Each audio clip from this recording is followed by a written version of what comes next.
That's all I got. Okay, so just to end, we're having a practice Thursday? Thursday. What Yep. time and where? I don't know exactly, but I will let everybody know before I go to bed tonight. Okay, and then we have a scheduled practice at 3 on Sunday still, and that's That that's at the middle school. Are we gonna consider outside? That is, I'm going to give up that time because there's absolutely no reason to be inside when you can't wreck the grass anymore unless we get a big old rainstorm. But I'm just, I'm going to take the German mentality on this, and this is funny because I hung out with the German a couple weeks ago, and he said, there's no such thing as bad weather, just inappropriate clothing. That's totally a German way to think about things. I mean, I love Germans. They're great. Okay, so we'll do Thursday and then wait to hear? Yep, Thursday. It'll most likely be Sunday. But like I said, I'm really trying to get my schedule together so that we can piece it all together.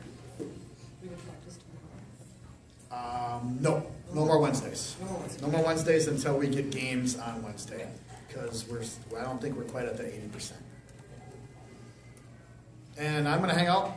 If anybody had anything that didn't want to bring up in front of the group, like I said, I'm more than happy to communicate as often in the appropriate manners as you wish. Yeah, can I ask a question? Sure. Is it possible that we can get a game where girls can play under the lights down there?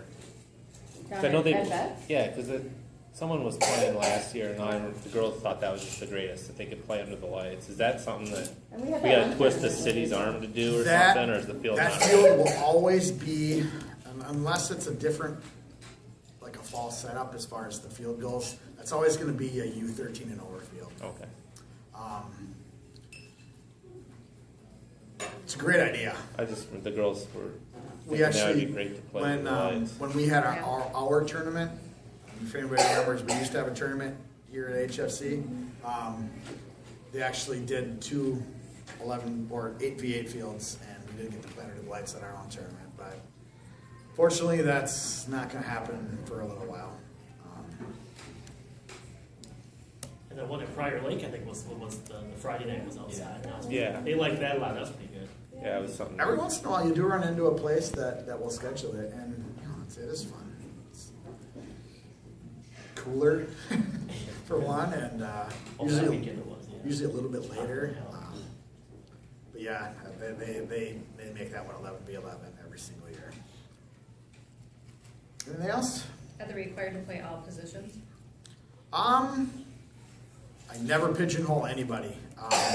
Ideas pop in my head, and I'm always writing stuff down. If I see attributes that when I ask these girls what they play, they're all going to tell me what they play, right?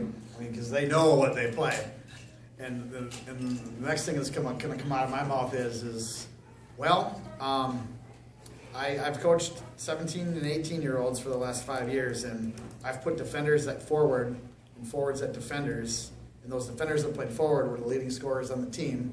And the forwards that played defender were ended up with the best defenders. So if I can chisel a hardened 18-year-old to do it, it'll be easy with an 11-year-old.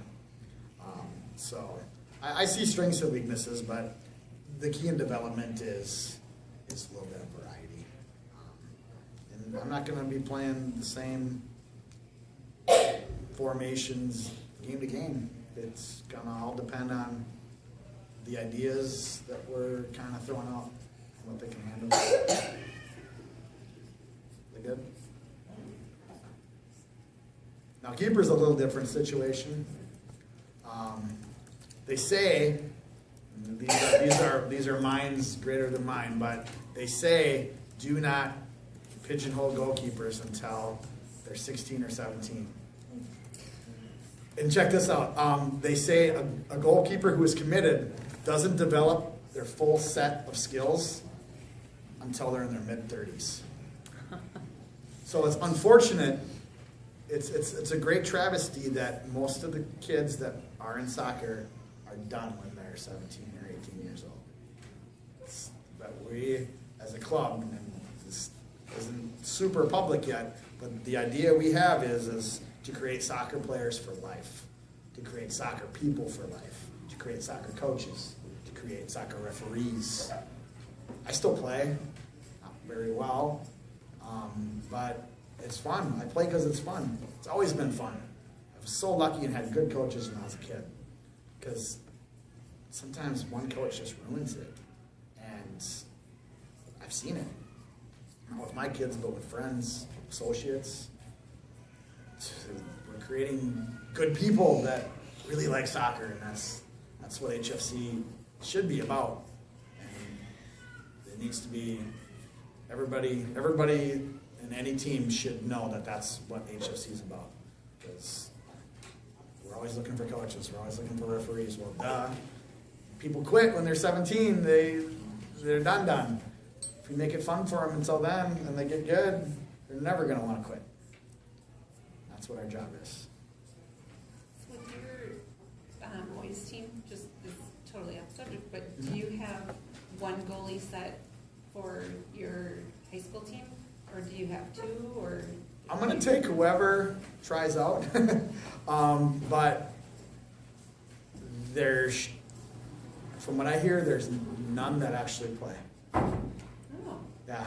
So last year they conned a kid into playing. Not conned, but asked.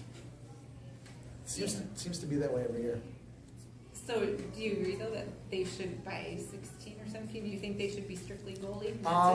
If they enjoy it, and I'm not gonna lie, it takes a certain mentality to play goalie. Every good goalie is a bit nuts, which that's what you need. Shane Lanning's one of my best friends. And he was a goalie, but he's just a little different than everybody else, and they have to have that mentality, or they're not going to be very good, you know. And anybody knows one of my old favorite players is Kylie McNary. Anybody know her? Her friends get irritated at her personality sometimes, but if Callie wasn't Callie, she wouldn't be as good as she needs to be. And She's my Callie's favorite Callie. yeah, I mean, great. I mean, what's not to like? She's just 115 miles an hour, but you see what I'm saying. If you can see tendencies, and they really enjoy it, there's nothing wrong with a little bit of specialization. But just for everybody's knowledge, the goalie is actually the last defender. So when I play a formation, it could be 1-3-3-1.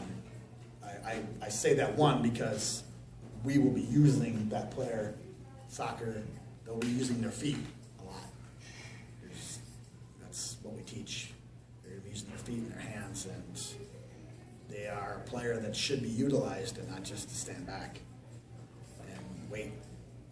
It's no fun. Plus, if you get in trouble, why not be able to trust your goalie to go backwards? I mean, it's pretty easy if you trust them and they can do it. Super simple.